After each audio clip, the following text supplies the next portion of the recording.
Thank you, Pamela. Now, Zimbabwean journalist Hopewell Chin'ono delivered a virtual speech at this year's 23rd Nat Nakasa Journalism Awards, which were held this past Saturday in Johannesburg. He paid tribute to African journalists who have been intimidated and persecuted for exposing corruption, while citizens face abject poverty without access to decent education and service delivery or a decent or fair opportunity to just life in general. Chi'ono also honoured South African legendary journalist Nat Nakasa, who died in exile after he was forced to leave his country of birth by the apartheid government. Hopewell Chi'ono joins us now to talk more about the plight of African journalists. Hopewell, so much of a pleasure speaking to you this morning. Thanks for joining us. Welcome to Morning Live. Thank you very much for having me. So let's start at the beginning.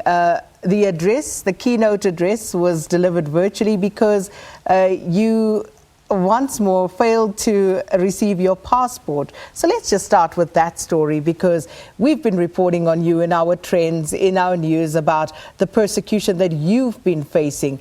But what's happening with your passport? Why were you not able to travel to South Africa for these awards? So my passport was held by the Zimbabwean court last year as part of my bail conditions. So when I was invited to come to South Africa to speak at the Nat Nakasa Journalism Awards, I applied to the High Court so that it could release my passport. That is the process. I'd done this before in December and the passport had been released. But this time around, the judge simply didn't bother to deliver a ruling whether he was going to give me a passport or not. Which I think was an abuse of authority, because if citizens go to courts and ask the courts to be an arbiter between them and the state, and the court absconds and abdicates that role, it means there's no way we can tend to. And this is what we've been saying all along, that there's abuse of institutions in Zimbabwe, and that when you're being persecuted, sometimes the law ceases to be the law. And, you know, you did mention in your speech about looking at the Nat Nakasa story and contemporary African conditions that journalists face today, and drawing a parallel between the two, talking about some of the obstacles, some of the challenges that we still need to overcome. But why was it important for you to accept SANEF's invitation to be the keynote speaker at the Nat Nakasa Awards on Saturday? It was important for me to accept that, because I've become part of the persecution that takes place on the African continent. The whole continent and the world knows that the Emmerson Mnangagwa regime has been after me, persecuting me, arresting me, throwing me into prison, throwing trumped up charges at me for simply reporting, for simply doing my work as a journalist, and for exposing corruption, the plant of the natural resources, and so on. And it's ironic that there are very deep similarities between what's happening to me and others across the continent and what happened to Nat Nakasa and his generation in South Africa. We would have thought that 55 years later, things would have changed, and yet it is now the black governments that are persecuting black journalists for doing their work. And what we're simply doing is exposing corruption. This corruption, the looting and the plunder, is what's causing our people to suffer.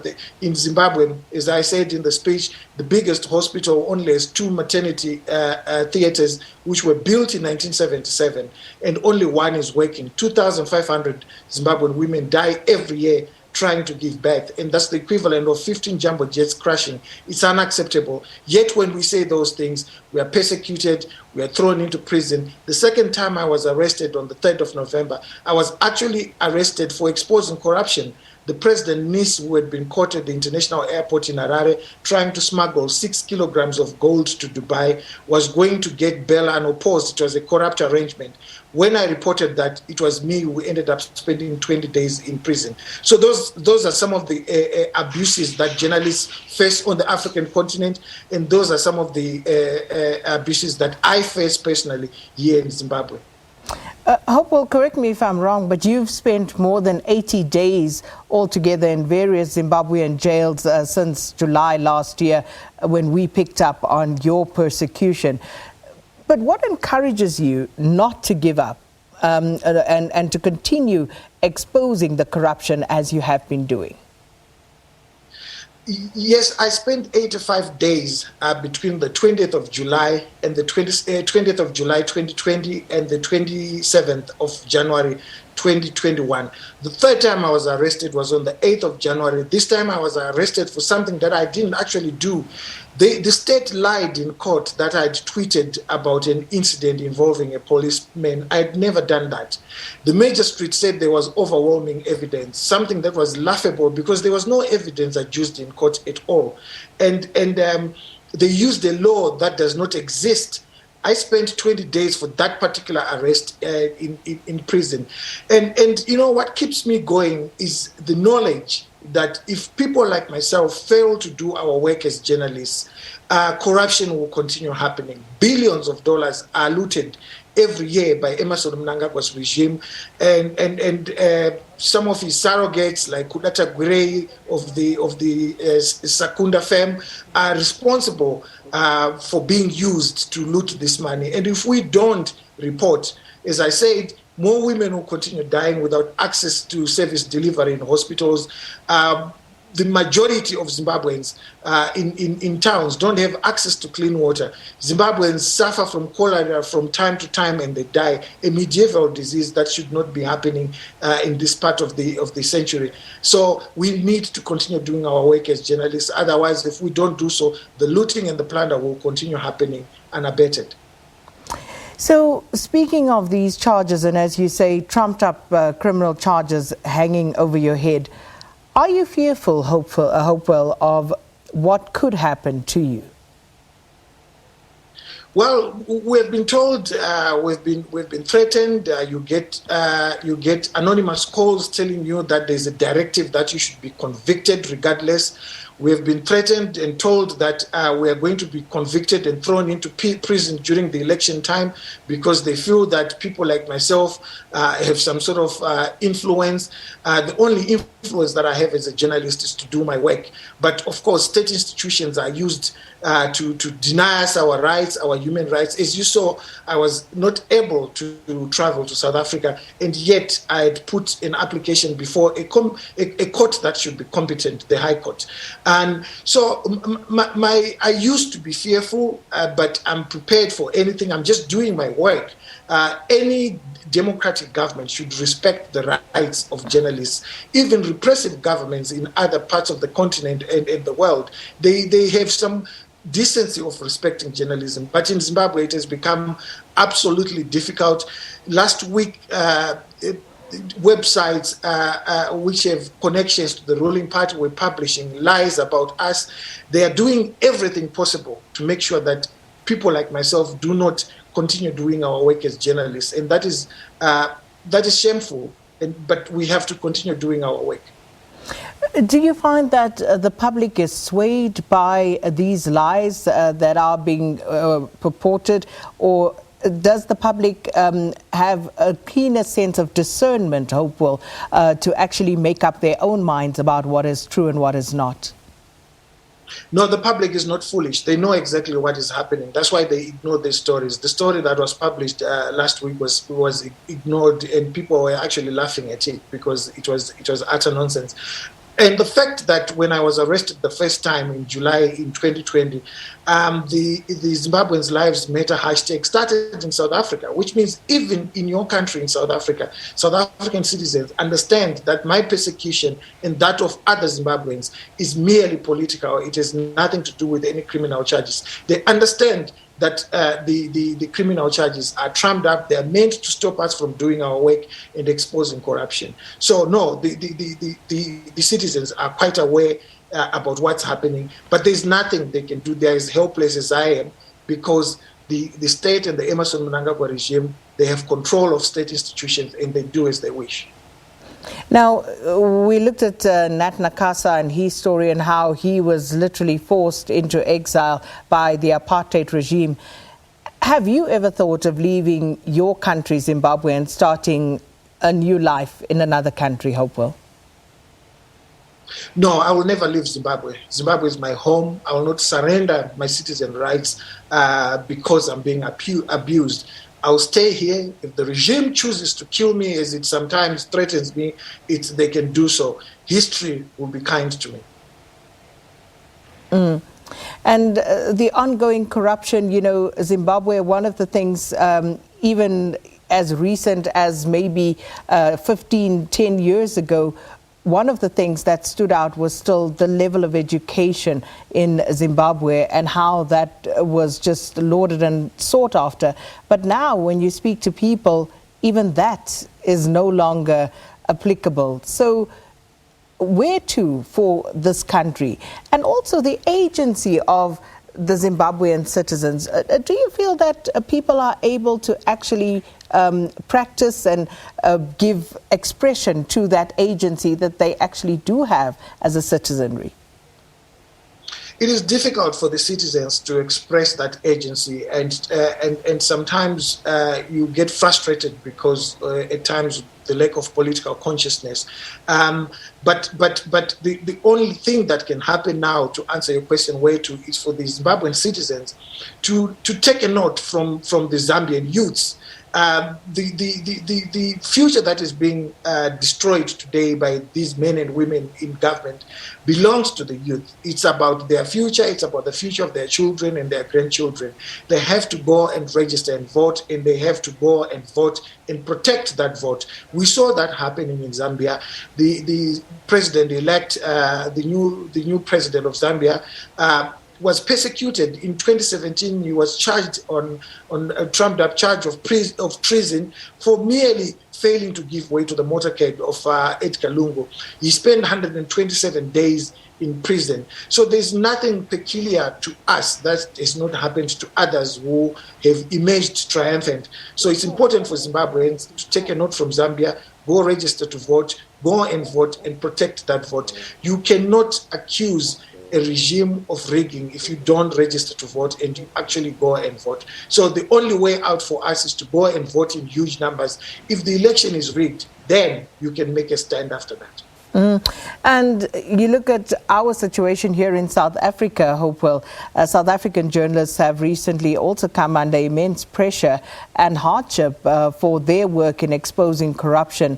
What's your message to your fellow journalists, not just in South Africa and Zimbabwe, but across the continent and across the world, really?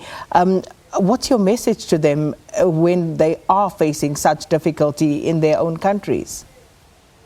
My message to South African journalists, and journalists internationally is never to give up, not to relent, because you're doing what is guaranteed under the constitution of your country. It's underpinned by your constitution. We should never give in to corruption. We should never give in to the looting of public funds or the plunder of a nation's natural resources, because these are God-given gifts that should be shared by all citizens of that country. It is ridiculous and it is mad for a small cabal of political elites to enjoy the fruits of a whole country while the rest of the country wallows in poverty. In Zimbabwe, 95% of the potential workforce is at home. They don't have jobs. There's no investment coming because nobody trusts this government. In Zimbabwe, people don't have access to clean drinking water. In Zimbabwe, people don't have access to a decent public health system. So all these things are authored by corruption, and they are underpinned by our failure to speak out or to expose corruption. So my message to journalists at large is that we should continue doing our work. It is our responsibility to hold the governments of the day to account for their actions. And just out of curiosity, are there many young people still taking up journalism as a profession today, Hopewell? A lot of young people are going to journalism school. I think many universities around Zimbabwe, they offer journalism as a course. But the tragedy is that, again, the ZANU-PF government has made it difficult for these young people to get jobs. So, for instance, Zimbabwe and Nigeria were the first two countries in sub-Saharan Africa to have television in 1960. Yet today, Zimbabwe is the only country in Africa of significance, which has only one TV station and it's owned by the state. The country that had television with Zimbabwe at the same time in 1960, Nigeria, now has 115 television stations. So it's difficult for young people. They go and get journalism training, but there is no work because the government does not want the plurality of voices to emerge. It wants to control the mainstream media. But it is difficult to do so for any governments. Regimes across the world are finding out that social media is a game changer. That is why they now go after people like myself who have found a home on social media and they've been able to use it effectively.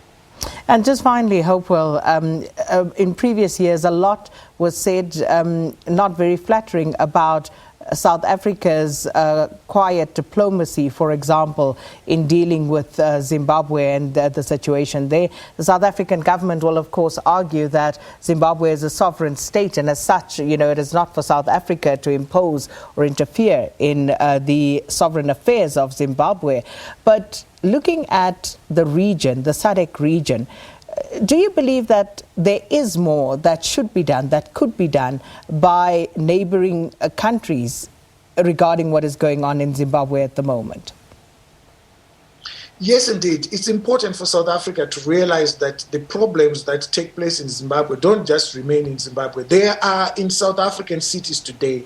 You find the tension, the xenophobic tension that is taking place in South Africa is because South Africans, they feel pressured, they feel that their jobs are being taken. One might argue that it's not a correct perception, but that's what South African citizens feel, and it is the responsibility of the South African government to make sure that it addresses those issues. People come from as far as Malawi, Zambia, Zimbabwe, going to South Africa. They don't come from Botswana. The South African government should be asking itself, why is it they don't have a problem or a xenophobic flashpoint with Botswana? It's because that the Botswana government is running its affairs properly. Its people have got access to resources. They've got access to service delivery, they've got access to jobs. But if South Africa fails to make sure that the Zimbabwean problem is resolved and resolved decisively, you will continue having xenophobic flashpoints in South Africa. So it is the responsibility of President Ramaphosa and his government to make sure that the Zimbabwean issue is resolved. They can't talk about sovereignty when that sovereignty is violated and is coming into the problems are coming into their country. We are hoping that with the emergency of a new government in Zambia, there will be more pressure put on the Zimbabwean government to respect its law, because the tragic issue in Zimbabwe is that there's a failure by government to respect its law. The crisis in Zimbabwe is about failure to respect the rule of law.